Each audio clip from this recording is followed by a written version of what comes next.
ఇవాళ అనకాపల్లి జిల్లాలో జగన్ పర్యటించబోతున్నారు. నర్సీపట్నంలో జగన్ టూర్తో టెన్షన్ వాతావరణం కనిపిస్తోంది. ఈ నేపథ్యంలో 18 షరతులతో కూడినటువంటి అనుమతిని పోలీసులు ఇచ్చారు.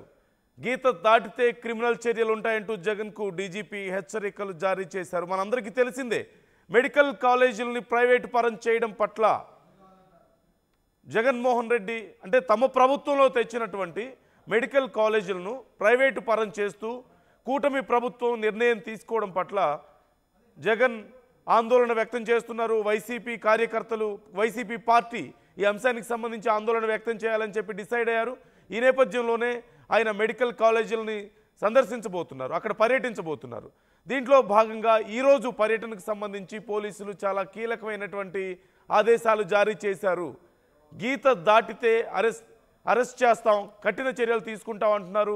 అనకాపల్లి జిల్లాలో ఇవాళ పర్యటించబోతున్నారు జగన్. నర్సీపట్నంలో జగన్ టూర్తో చాలా టెన్షన్ వాతావరణం కనిపిస్తోంది. మొత్తం 18 షరతుల్ని పోలీసులు విధించినట్లుగా తెలుస్తోంది. గీత దాటితే క్రిమినల్ చర్యలు ఉంటాయంటూ హెచ్చరించారు డీజీపీ. అలాగే తాము చెప్పిన రూట్లోనే కాకుండా వేరే రూట్లో వెళ్ళినా సరే, భారీగా జన సమీకరణ చేసిన, సభలు పెట్టిన, రాజకీయ హోదా, పార్టీతో సంబంధం లేకుండా చర్యలు ఉంటాయంటూ వార్నింగ్ ఇచ్చారు. జగన్ వెళ్లే మార్గంలో ఊరేగింపులు, ర్యాలీలకు నో పర్మిషన్ ఇచ్చారు. జగన్ కాన్వాయ్లో 10 వాహనాలకు మాత్రమే అనుమతించిన పరిస్థితి కనిపిస్తోంది. కానీ ఉద్రిక్త పరిస్థితులకి ఖచ్చితంగా అవకాశం కనిపిస్తోంది. ఎందుకంటే గతంలో జగన్మోహన్ రెడ్డి చేసినటువంటి పర్యటన ప్రతి చోట ఇలాంటి ఆంక్షలనే మనం చూసాం. ముఖ్యంగా మిర్చి రైతుల కోసం కానీ, మామిడి రైతుల కోసం కానీ జగన్ చేసినటువంటి పర్యటనలు మనం చూసాం. మరోవైపు నెల్లూరు పర్యటన మనం చూసాం, ఎంత ఉద్రిక్తతకు దారితీశాయో. అక్కడ కూడా ఇలాంటి ఆంక్షలే విధించారు. అంటే ర్యాలీలకు అవకాశం లేదని, జన సమీకరణ చేయకూడదని, లేదంటే పబ్లిక్ స్పీచ్లకి అవకాశం లేదని ఇలాంటి ఆంక్షలు విధించారు. కానీ అక్కడ ఏం జరిగిందో మనం చూసాం. భారీగా వైసీపీ కార్యకర్తలు తరలి వచ్చారు.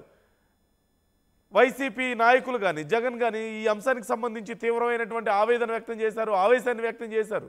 తమ కార్యకర్తలను అడ్డుకుంటున్నారని, తామేమీ చేయట్లేదు, వాళ్ళంతటా వాళ్ళు వస్తే ఏం చేయగలుగుతామని చెప్పేసి జగన్మోహన్ రెడ్డి మాట్లాడినటువంటి మాటలు మనం చూసాం.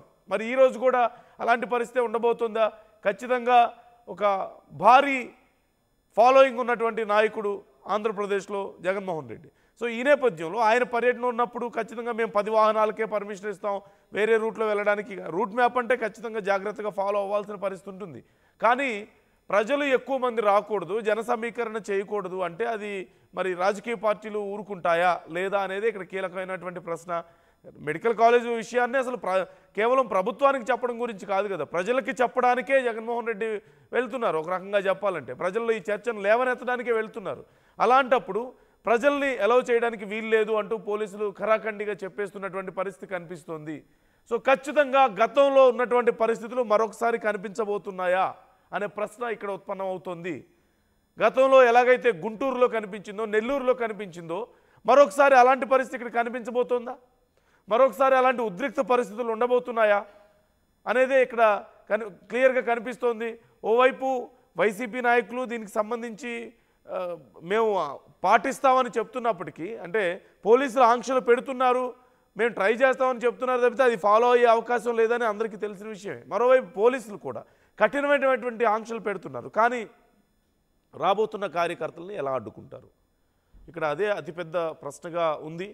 ఈ నేపథ్యంలో అక్కడ ఎలాంటి ఏర్పాట్లు చేస్తున్నారు, ఏం జరగబోతుంది అనేది తెలుసుకుందాం. శివరామకృష్ణ మనతో జాయిన్ అవుతున్నారు. శివరామకృష్ణ, ప్రజెంట్ కండిషన్ ఏంటి అక్కడ అసలు?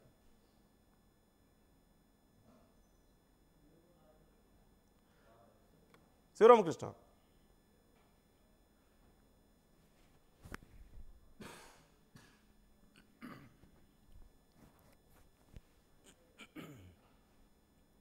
రైట్. మరికొద్దిసేపట్లో శివరామకృష్ణ మనతో జాయిన్ అవ్వబోతున్నారు. ఈ నేపథ్యంలో ఏం జరగబోతుందని మీరు అనుకుంటున్నారు? ఇలా ఆంక్షలు విధించడం పట్ల మీ అభిప్రాయం ఏంటి? మెడికల్ కాలేజీలని ప్రభుత్వమే ప్రైవేట్ పరం చేయడం పట్ల జగన్ చేస్తున్నటువంటి ఈ టూర్ని మీరు ఎలా చూస్తున్నారు? ఈ హై టెన్షన్ వాతావరణాన్ని మీరు ఎలా చూస్తున్నారు? మీ అభిప్రాయాలు కూడా కామెంట్ చేసే ప్రయత్నం చేయండి. పోలీసుల ఆంక్షల మధ్య ఈరోజు ఎలా ఉండబోతుందని మీరు అనుకుంటున్నారు? పోలీసుల ఆంక్షలను మీరు ఎలా చూస్తున్నారు? రైట్. మీ అభిప్రాయాలు కూడా నాతో పంచుకునే ప్రయత్నం చేయండి, కామెంట్ చేసే ప్రయత్నం చేయండి. గతంలో లాంటి పరిణామాలు ఈరోజు కూడా ఉండే అవకాశం ఉందని మీరు అనుకుంటున్నారా? జన సమీకరణ చేయొద్దన్నారు, ఓకే, కానీ వాళ్ళంతటా వాళ్ళుగా వచ్చే కార్యకర్తల్ని ఎలా ఆపగలం అంటూ జగన్ ప్రశ్నిస్తున్నటువంటి పరిస్థితి కనిపిస్తోంది, వైసీపీ ప్రశ్నిస్తున్నటువంటి పరిస్థితి కనిపిస్తోంది. సో శివరామకృష్ణ జాయిన్ అవుతున్నారు, మరి అక్కడ ఎలాంటి ఏర్పాట్లు చేస్తున్నారు, వైసీపీ నాయకులు ఏమంటున్నారు, ఇన్ని రిస్ట్రిక్షన్స్ ఉన్న నేపథ్యంలో అనేది తెలుసుకుందాం. శివరామకృష్ణ, పరిస్థితి ఏంటి అక్కడ? నాయకులు, వైసీపీ నాయకులు ఏమంటున్నారు? మరి రిస్ట్రిక్షన్స్ మధ్యలో ఎలా ఉండబోతుంది ఈరోజు జగన్ పర్యటన? నందు, ఈరోజు జగన్మోహన్ రెడ్డి వైఎస్ఆర్సీపీ అధినేత జగన్మోహన్ రెడ్డి పర్యటన విశాఖలో అయితే కొనసాగుతుంది. అయితే ముందు దీనికి బై రోడ్ వెళ్ళడానికి పర్మిషన్ లేదని చెప్పారు. తర్వాత ఏమో మెయిన్ లైన్ నుంచి కాకుండా లూప్ లైన్ అయితే పర్మిషన్ ఇవ్వడం అయితే జరిగింది. ఎన్ఏడి పెందుర్తి నుంచి డైరెక్ట్గా తాళపాలెం నుంచి సభా కార్యక్రమం దగ్గరకు అయితే పర్మిషన్ అయితే ఇవ్వడం అయితే జరిగింది. నందు, ఏదేమైనా ఒకవేళ పర్మిషన్ ఇవ్వలేకపోయినా కంపల్సరీగా జగన్మోహన్ రెడ్డి బై రోడ్ వెళ్ళి తీరుతారని చెప్పి వైఎస్ఆర్సీపీ శ్రేణులు అయితే తెలియజేస్తున్నారు. నందు, రైట్, అంటే పోలీసుల నుంచి ఉన్నటువంటి ఆంక్షలు ఏంటి, ఎలా ఉండబోతుంది ఈరోజు? అదే పోలీసుల నుంచి కంపల్సరీగా ఎక్కడ రోడ్ షోలు చేయకూడదు, ఎక్కడ బహిరంగ సభలు చేయకూడదు. వాళ్ళు మెన్షన్ చేసినట్టు ఎక్కడైతే నర్సీపట్నం మాకవారిపాలెం వద్ద ఉన్న మెడికల్ కాలేజ్ వద్దకు వెళ్ళి సందర్శించి అక్కడ మీడియాతో మాట్లాడి మళ్ళీ వెనుక తిరగాలి. ఇవి కాకుండా ఇంకేమైనా చేస్తే మట్టి కంపల్సరీగా మేము యాక్షన్ అయితే తీసుకుంటాం ఎవరైతే చేస్తారో వాళ్ళు.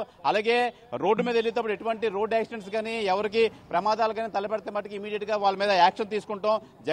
జగన్మోహన్ రెడ్డి అయినా సరే ఇమీడియట్ గా వాళ్ళ మీద యాక్షన్ తీసుకుని తీరుతాం అని చెప్పి పోలీసులు అయితే ఆంక్షలు విధిస్తున్నారు. నందు, ఏదేమైనా ఈ రోజు ఉదయం 10 గంటలకైతే విశాఖ విమానాశ్రయానికి అయితే చేరుకుంటారు జగన్మోహన్ రెడ్డి. ఎన్ఏడి వేపగుండ పెందుర్తి మీదుగా కొత్తూరు జంక్షన్ అయితే చేరుకుంటారు. అలాగే తాళపాలెం జంక్షన్ మీదుగా మాకవారిపాలెం చేరుకుంటారు. నందు, అయితే నిర్మాణంలో ఉన్న ఈ మెడికల్ కాలేజీని పరిశీలించి అనంతరం మీడియాతో మాట్లాడతారు. అలాగే అనంతరం విశాఖ కేజీహెచ్కి అయితే చేరుకొని మన్యం జిల్లాకు చెందిన పచ్చకామర్లు బాధిత విద్యార్థులను అయితే పరామర్శిస్తారు. నందు.